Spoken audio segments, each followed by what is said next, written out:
Hello all, welcome to our YouTube channel civil staff Himachal. तो आज के वीडियो में हम लोग हिमाचल प्रदेश नायब तहसीलदार एग्जामिनेशन 2016 एंड 2018 में पूछे गए इंडियन पॉलिटी के क्वेश्चंस को डिस्कस करेंगे। इससे पहले वाला जो हमारा लेक्चर था वहां पे हम लोगों ने 2012 और 2014 के क्वेश्चंस को डिस्कस किया था। तो आप लोगों ने अगर वो लेक्चर नहीं देखा है तो उस लेक्चर को जरूर देखिए, क्योंकि कहीं ना कहीं ये जो हमारे प्रीवियस ईयर क्वेश्चंस रहते हैं ये हम लोगों को जो एग्जाम के चेंजिंग ट्रेंड्स हैं या किस तरीके से सवाल पूछे जाते हैं एग्जाम के अंदर उनके बारे में बहुत ही अच्छी इंसाइट देते हैं। और शाम को 8:15 बजे अलग अलग सब्जेक्ट्स के अलग अलग टीचर्स आप सब लोगों के साथ प्रीवियस ईयर क्वेश्चंस को डिस्कस कर रहे हैं। इसी सीरीज में जो हिंदी लैंग्वेज है, इंग्लिश लैंग्वेज है, उसके भी प्रॉपरली आप लोगों के साथ डिस्कशन की जाएगी। प्रॉपर जो है वो आपको सॉल्यूशंस दिए जाएंगे कि कैसे आपने उसको अप्रोच करना है, ताकि आपको एटलीस्ट जितनी हम सपोर्ट इनिशियल स्टेज पे कर सकते हैं हम लोग उतनी सपोर्ट आप लोगों को करें। इसके अलावा बाकी भी मल्टीपल इनिशिएटिव्स हमारे चल रहे हैं, आप लोग यूट्यूब चैनल के ऊपर उसको देख सकते हो, जहां पे मेंस आंसर राइटिंग है, एक साल का पूरे करंट अफेयर का रिवीजन है, हिमाचल प्रदेश जीके का रिवीजन है और एचपी जीके का जो रिवीजन है वो स्पेशली आप लोग देख भी रहे हैं। और अब काफी बच्चे भी कह रहे हैं कि सर बहुत मुश्किल क्वेश्चंस जो है वो बनाए जा रहे हैं। वो इसलिए बनाए जा रहे हैं मुश्किल क्वेश्चंस, दो ऑब्जेक्टिव उसके हैं। पहला ऑब्जेक्टिव है कि मल्टीपल स्टेटमेंट से ज्यादा कवरेज हो जाते हैं, यानी कि ज्यादा फैक्ट्स हम लोग कवर कर सकते हैं कम क्वेश्चंस में। और दूसरा है कि जैसे एचएएस का पेपर लास्ट टाइम हुआ था तो वैसे पॉसिबिलिटी है कि एनटीआर एलाइड में भी हमें वैसा ही देखने को मिले। और क्योंकि नॉर्मली जिस तरीके से हमारे ये तीनों पेपर्स हैं वो साइमल्टेनियसली ही चलते हैं, यानी कि सेम नेचर ऑफ क्वेश्चंस हमें देखने को मिलता है।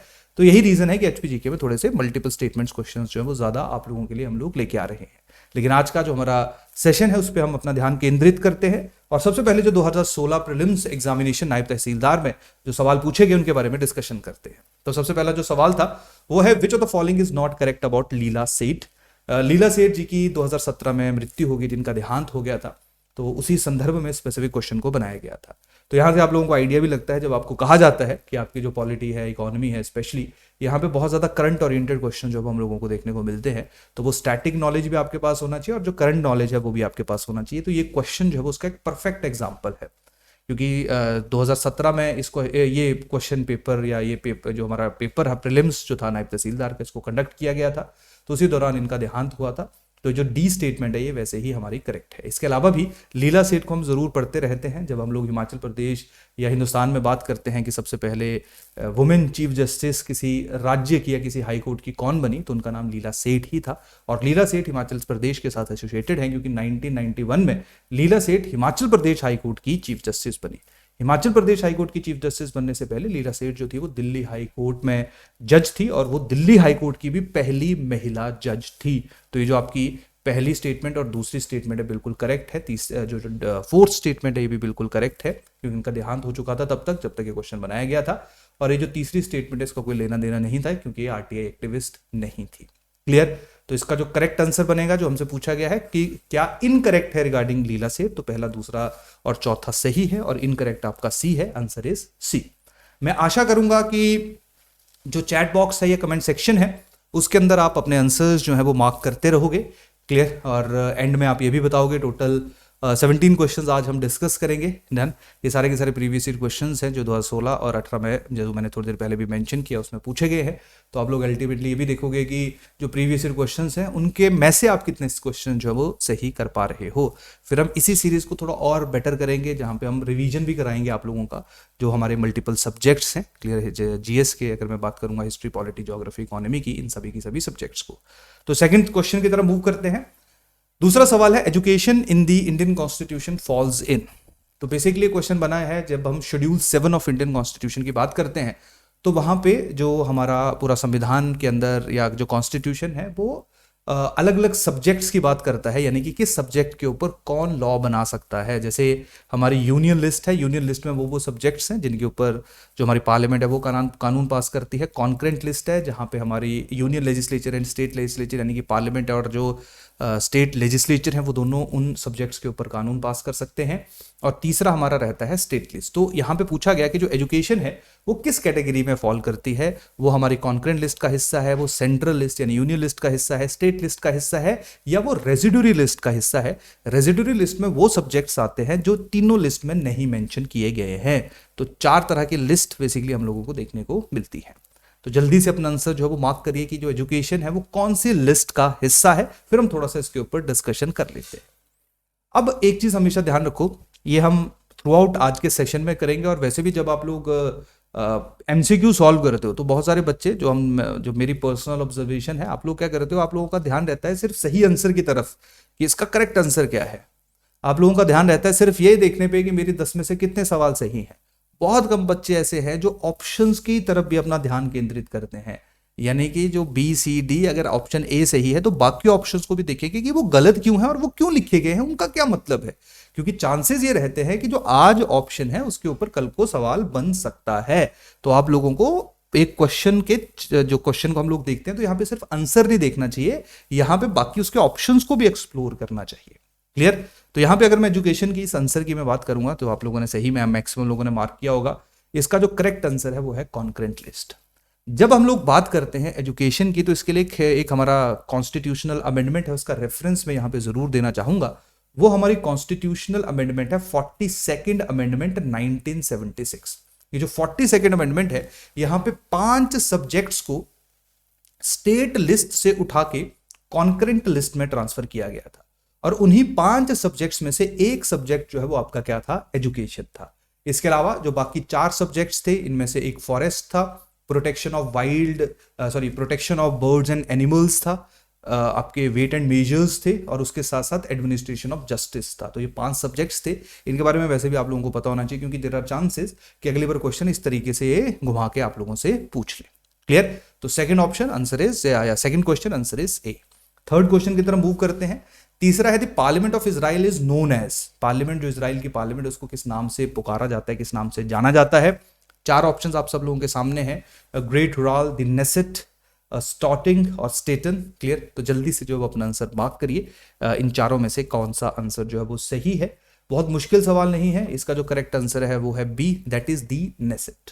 लेकिन इसके अलावा आपको ये भी पता होना चाहिए, जो ग्रेट हुराल है ये बेसिकली आपकी मंगोलिया के लेजिस्लेचर को कहा जाता है, वहां की जो सुप्रीम पार्लियामेंट है उसको कहा जाता है।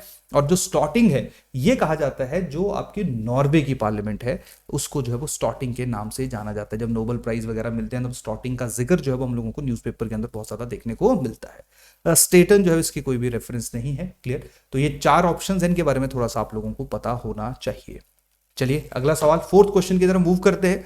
यह है article 280 of the Indian constitution deals with. तो आर्टिकल 280 जो है वो किसके साथ डील करता है? देखने में ये आसान सवाल है, मेजोरिटी ऑफ बच्चे आप में से जब इसको देखेंगे तो आपको लगेगा कि बहुत इजी है और आप इसको है ना बहुत आसानी से इसका आंसर कर दोगे। तो सबसे पहले हम इसका आंसर देखते हैं। इसका आंसर जो है वो आपका सी है। जो 280 है ये फाइनेंस कमीशन की बात करता है। अब बात करते हैं हम लोग बाकी ऑप्शंस की। जैसे सबसे पहले मैं बात करूंगा प्लानिंग कमीशन की। तो देखिए प्लानिंग कमीशन स्पेसिफिक टाइम पे तो हमें देखने को नहीं मिलता है। प्लानिंग कमीशन को नीति आयोग के द्वारा जो है वो रिप्लेस कर दिया गया है। लेकिन जब प्लानिंग कमीशन हुआ भी करता था तब भी प्लानिंग कमीशन जो है वो कॉन्स्टिट्यूशनल बॉडी नहीं थी, यानी कि संविधान में, कॉन्स्टिट्यूशन में कहीं पे भी प्लानिंग कमीशन का जिक्र नहीं था। तो प्लानिंग कमीशन आज तो वैसे भी रेलेवेंट नहीं है, लेकिन अगर यहाँ पे नीति आयोग होगा तो वो भी हमारी जो है वो कॉन्स्टिट्यूशनल बॉडी नहीं है, क्योंकि हम संविधान में किसी भी आर्टिकल में नीति आयोग को रेफरेंस के रूप में नहीं यूज किया गया। ये अलग बात है, जब प्लानिंग कमीशन हुआ करता था तो ऐसा मानते थे कि प्लानिंग कमीशन जो है वो फाइनेंस कमीशन की पावर्स के साथ छेड़खानी करता था, और बहुत सारे पॉलिटिकल कमेंटेटर इस चीज़ को बिल्कुल सच मानते थे, और ये काफ़ी हद तक सच भी था कि जो पावर फाइनेंस कमीशन के पास है वो रियलिटी में प्लानिंग कमीशन के पास है। क्लियर? लेकिन अगेन अभी इस तरह की चीज़ हम लोगों को देखने को नहीं मिलती है। उसके बाद है इंटरस्टेट काउंसिल्स। इंटरस्टेट काउंसिल्स की अगर मैं बात करूंगा तो कॉन्स्टिट्यूशन के आर्टिकल 263 के अंदर इंटरस्टेट काउंसिल्स की बात की गई है, और सुप्रीम कोर्ट ऑफ इंडिया जो है वो आर्टिकल 124 से लेके 147 तक अलग अलग इसकी पावर्स, वेरियस एस्पेक्ट्स जो हैं, जुरिस्डिक्शंस, वो सारे के सारे जो है वो हमें 124 से लेके 147 तक कवर होती हुई देखने को मिलती है। अगर वैसे इन जर्नल एक आर्टिकल को रेफरेंस लिया जाए तो वो आर्टिकल 124 होगा जो सुप्रीम कोर्ट की बात करता है। उसके बाद उसकी पावर्स, बाकी क्या क्या उसके दायरे हैं, क्या रिव्यू की पावर है, वो सारी की सारी जो है वो, या क्या उसकी एडवाइजरी पावर है, एपिलिएट पावर्स हैं, वो सारी सारी एपिलिएट जुरिस्डिक्शन है, वो सारी के सारी जो है 124 से 147 के बीच में कवर की जाती है। डन?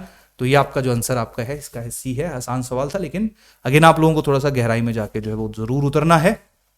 फिफ्थ क्वेश्चन है the financial emergency under Indian constitution is mentioned in. तो अब देखो यहां से एक एक्सपीरियंस गेन करो कि बहुत बार देखा गया है कि इंडियन पॉलिटी में जो नायब तहसीलदार के पेपर्स हो रहे हैं वहां पे आर्टिकल्स की रेफरेंस पे बहुत ज्यादा प्रश्न पूछे जा रहे हैं। तो आप लोग जब भी जो इंपॉर्टेंट हिस्से हैं, जो इंपॉर्टेंट पार्ट्स हैं, जो इंपॉर्टेंट बॉडीज हैं हमारे संविधान की, हमारे कॉन्स्टिट्यूशन की, उनके आप लोगों ने आर्टिकल्स के ऊपर बहुत ज्यादा तवज्जो देनी है, आर्टिकल्स को जो है वो बहुत ज्यादा आप लोगों ने इंपॉर्टेंस देनी है। डन। जैसे अगर मैं इमरजेंसी की बात करूंगा तो 3 तरह की इमरजेंसी है। आर्टिकल 352 है, 356 है और 360 है, ये प्रेसिडेंट रूल है। 352 जो है वो आपकी नेशनल इमरजेंसी है और 360 जो है ये आपकी फाइनेंशियल इमरजेंसी है। तो अगर हम फाइनेंशियल इमरजेंसी की बात करेंगे तो इसका जो करेक्ट आंसर आ जाएगा वो आएगा ए। लेकिन सबसे बड़ी बात है कि ये जो आर्टिकल 354 है और 359 है ये किसके साथ डील करते हैं। तो जिनमें से आपको पता है जल्दी से कमेंट के अंदर डालिए, चैट बॉक्स के अंदर डालिए, जिनको नहीं पता है वो सुनिए। अगर मैं 354 की बात करूंगा तो जब इमरजेंसी प्रोक्लेम की जाएगी तो उसके बाद जो रेवेन्यू शेयरिंग है बिटवीन सेंटर एंड स्टेट उसके ऊपर फर्क पड़ता है। तो वो जो शेयरिंग के ऊपर इंपैक्ट है वो आर्टिकल 354 में मेंशन किया गया है। और उसके साथ साथ हम लोगों ने बहुत बार पढ़ा है कि जब भी नेशनल इमरजेंसी लगेगी अंडर आर्टिकल 352 तो वहां पे आपके सारे के सारे फंडामेंटल राइट्स जो हैं वो सस्पेंड हो सकते हैं एक्सेप्ट आर्टिकल 20 एंड 21। तो ये जो suspension of fundamental rights during emergency है ये आर्टिकल 359 के अंदर मेंशन की गई है। क्लियर। तो क्या कर रहे हैं हम लोग क्वेश्चन में ऑप्शंस को भी एक्सप्लोर कर रहे हैं, ऑप्शंस को भी समझने की कोशिश कर रहे हैं। यहां तक कहानी समझ आया। चलिए 6th क्वेश्चन, ये बड़ा करंट ओरिएंटेड क्वेश्चन है। शायद ये वो सवाल है जो आज ज्यादा रेलेवेंट नहीं है, लेकिन यहां से आप लोगों ने एक एक्सपीरियंस लेना है कि स्पेसिफिक टाइम पे कोई भी नई कमेटी किसी भी राज्य में किसी गवर्नर या लेफ्टिनेंट गवर्नर के द्वारा यूटी में बनाई जा रही है तो आपने उसको थोड़ा सीरियसली परस्यू करना है। यह है शुंगलू कमेटी है। Shunglu committee was formed by lieutenant governor of Delhi to examine. अब ये 2016 की कमेटी है, 17 में पूछी गई थी।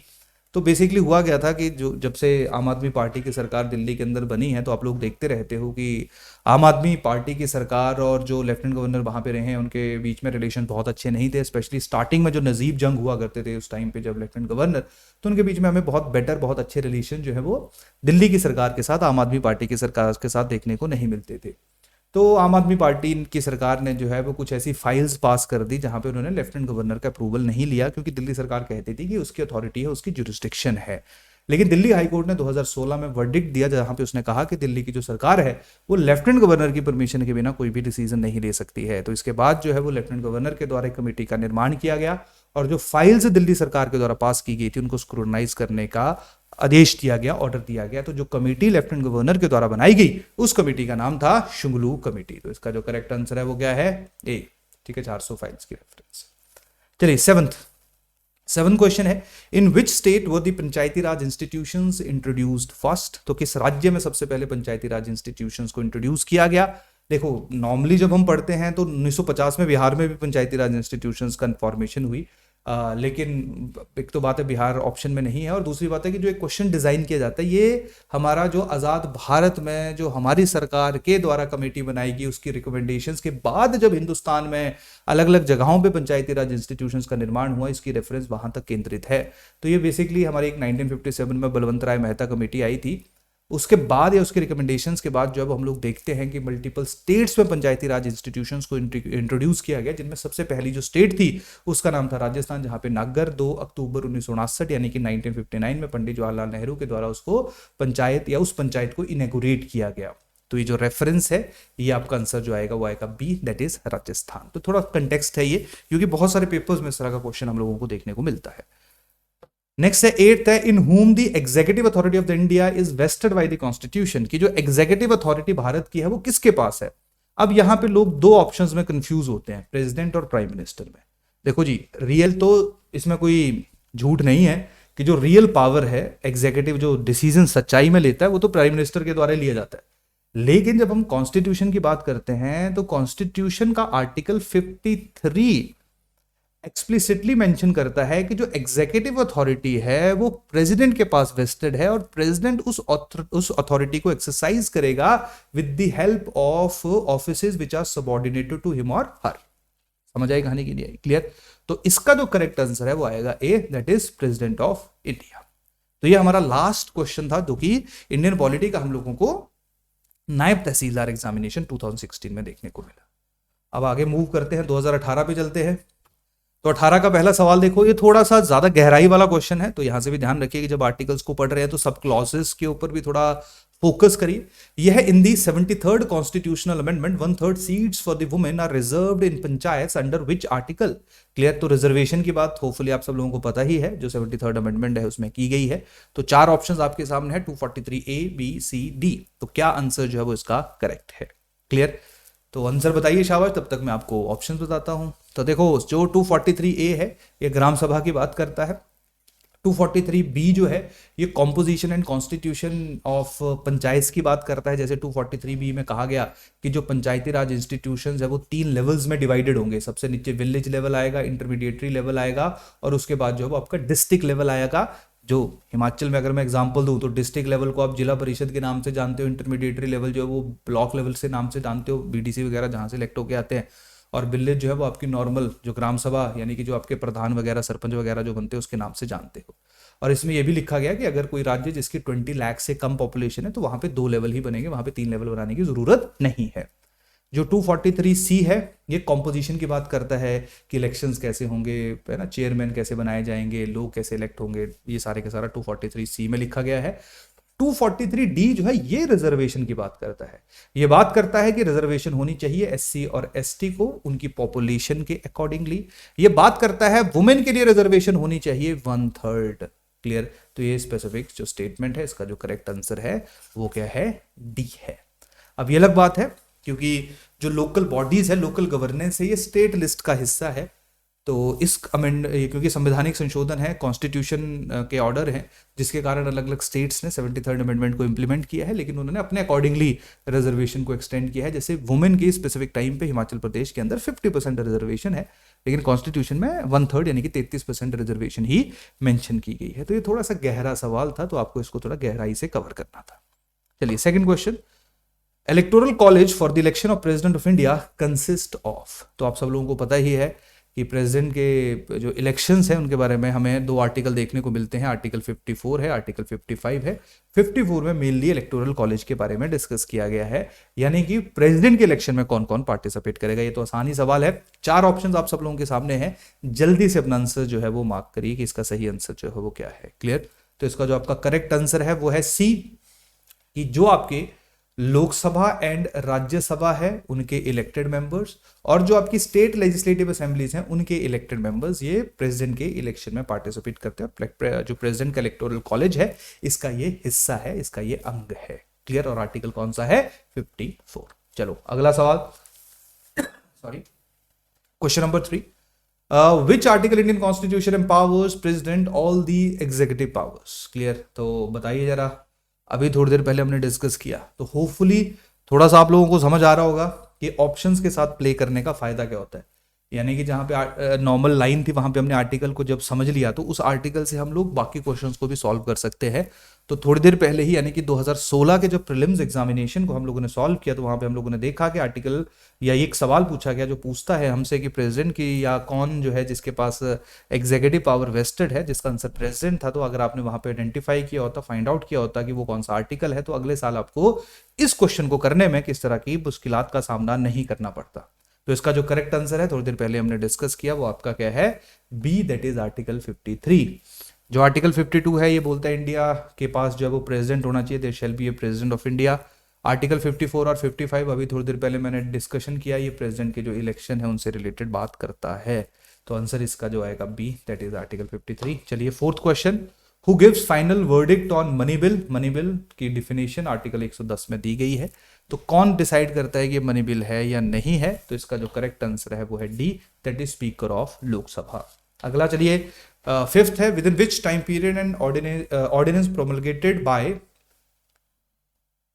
लो जी लाइनें भी गलत हो गई, by the president to be laid down before both the houses of parliament after their reassemble। Clear. तो प्रेसिडेंट ने ऑर्डिनेंस इशू किया, और सबसे पहले तो बताओ शाबाश कौन से आर्टिकल के अंदर प्रेसिडेंट जो है वो ऑर्डिनेंस इशू करता है?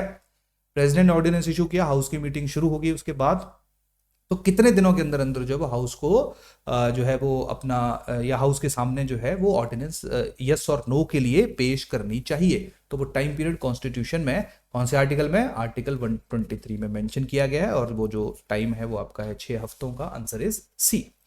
6th क्वेश्चन की तरफ मूव करते हैं। How many writs can supreme court of India issue under article 32? तो बहुत ही आसान सवाल है। आर्टिकल 32 में कितनी रिट्स होती हैं आपकी? आपकी 5 रिट्स होती हैं। तो इसका करेक्ट आंसर जो है वो है बी। कौन कौन सी रिट्स हैं? हैबियस कॉर्पस, मैंडमस, सर्शरी, प्रोहिबिशन, क्यो वारंटो। क्लियर? तो इन 5 रिट्स के बारे में आपको आइडिया होना चाहिए, पता होना चाहिए। चलिए 7th क्वेश्चन की तरफ मूव करते हैं। ये वो क्वेश्चन है जो एक्सपेक्टेड लाइंस पे है। जब आप लोग स्टार्टिंग में संविधान को पढ़ते हो तो वहां पे आप लोगों के साथ डिस्कस किया जाता है, आप लोगों को से पूछा जाता है कि ये बताइए कि इंडिया का जो संविधान है वो किस किस से इंस्पायर्ड है, किस किस से इन्फ्लुएंस्ड है। तो उसी के ऊपर स्पेसिफिक क्वेश्चन जो है वो आधारित है। क्वेश्चन है, idea of directive principles of state policy has been borrowed from constitution of which country? तो 4 ऑप्शंस हैं, ब्रिटेन, आयरलैंड, यूएसए, फ्रांस। तो जो डीपीएसपी का आइडिया है, फंडामेंटल राइट, जैसे हमने यूएसए से बोरो किया है, तो इस तरीके से जो प्रियम्बल है वो हमने यूएसए से बोरो किया है। तो हमारा देश का जो संविधान है, parliamentary form of government, Britain से बोरो किया है। तो जो हमारा संविधान है उसमें अलग अलग जो फीचर्स हैं, अलग अलग जो एस्पेक्ट्स हैं, वो अलग अलग देश के संविधान, अलग अलग देश के कॉन्स्टिट्यूशन से हम लोगों ने बोरो किए हैं। तो उसी के ऊपर एक क्वेश्चन डिजाइन किया गया है। तो आंसर होपफुली आप लोगों ने मार्क कर दिया होगा। इसका जो करेक्ट आंसर है वो है B, that is your Ireland. Clear? Ireland में 1937 का जो आयरलैंड का कॉन्स्टिट्यूशन है, वहां पे directive principles of social policies की बात की गई है। वहीं से इंस्पायर्ड हमारे यहाँ पे directive principle of state policies थे। क्लियर? तो answer is B. 8th, which article of Indian constitution provides the right to form political party? ये बड़ा अच्छा सवाल है, जल्दी से आंसर बताओ, शाबाश। इसका article 132, 111, article 132, article 111, article 32 and अगर ये तीनों नहीं सही हैं तो बताइए, तो आपका ऑब्वियस बात आंसर जो है वो आपका रहेगा D.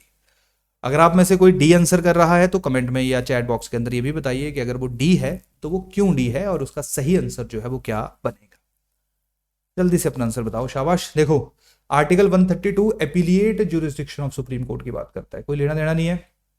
Article 111 ascent of the bill की बात करता है, यानी कि बिल को प्रेसिडेंट कैसे एसेंट करेगा, अप्रूव करेगा, उसकी बात करता है। आर्टिकल 32 थोड़ी देर पहले डिस्कस किया, रिट इशुइंग पावर की बात करता है, तो इसका भी कोई लेना देना नहीं है। तो ऑब्वियस सी बात है, जो आपका करेक्ट आंसर बनेगा वो बनेगा डी। अब एक चीज ध्यान रखो, जो आर्टिकल 19 है वहां पे राइट टू फॉर्म एसोसिएशंस की बात की गई है। तो वो जो एसोसिएशंस हैं वो आपकी जो है वो पॉलिटिकल पार्टी भी उसी कैटेगरी के अंदर आती है। क्लियर? वैसे जो पॉलिटिकल पार्टी की रजिस्ट्रेशन होती है वो आपकी रिप्रेजेंटेशन ऑफ पीपल एक्ट 1951 के अंदर रहती है। तो आपका जो करेक्ट आंसर है वो आपका डी बनेगा। होपफुली आप लोगों को थोड़ा सा आइडिया लगा है।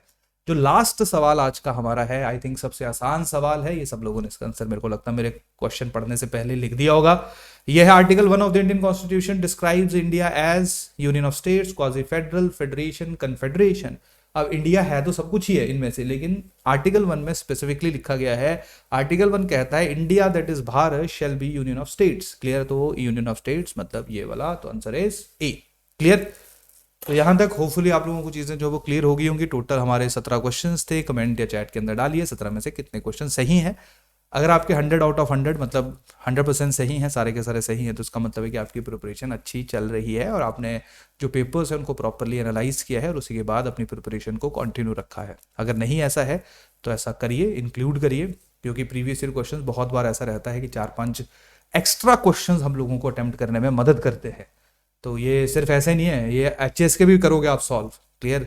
आप एनटी के भी सॉल्व करोगे, आप लोग एलाइड के भी सॉल्व करोगे, यानी कि जो एचपीपीएससी के द्वारा बाकी जो फॉरेस्ट वगैरह वाले पेपर होते हैं उसको भी सॉल्व करोगे। जो भी कमीशन पेपर लेगा सब पेपर प्री के आप सॉल्व करोगे। प्री को क्वालिफाई करना थोड़ा मुश्किल होता जा रहा है with the passage of time, तो उसको खत्म करने के लिए उसको हम लोगों ने कैसे हम प्लानिंग करें, उसमें ये बड़ा इंपॉर्टेंट रोल अदा करता है। 3-4 क्वेश्चन भी अगर ऐसे होंगे जो प्रीवियस ईयर क्वेश्चन को सॉल्व करने से अगर फंस जाएंगे तो आपको एडवांटेज देंगे उन बच्चों पे जिन्होंने वो नहीं किया होगा। तो आप लोग थोड़ा सा जो है वो इस चीज़ के ऊपर भी फोकस करिए। बाकी पॉलिटी के तो खत्म हो गए लेक्चर्स, या पॉलिटी के जो क्वेश्चंस एनटी के तो खत्म हो गए। अगर आप एचएस के प्रीवियस ईयर क्वेश्चंस देखना चाहते हैं, मेंस के प्री के ऑलरेडी हमारे यूट्यूब चैनल या हमारी जो ऐप है सिविल स्टैफ हिमाचल उसके ऊपर मौजूद हैं। डन। इसके अलावा बाकी जो भी फ्री इनिशिएटिव्स हैं, जो भी हमारे रिसेंटली अभी एलाइड और एनटी के लिए 17 तारीख से बैच शुरू हो रहा है। एचएस अगले साल के लिए, क्योंकि इस साल के लिए बैच क्लोज हो चुके हैं, एचएस के लिए एटलीस्ट आपको 1 साल का टाइम चाहिए। तो अगले साल के लिए जो एचएस का बैच शुरू हो रहा है वो 24 जनवरी से हो रहा है।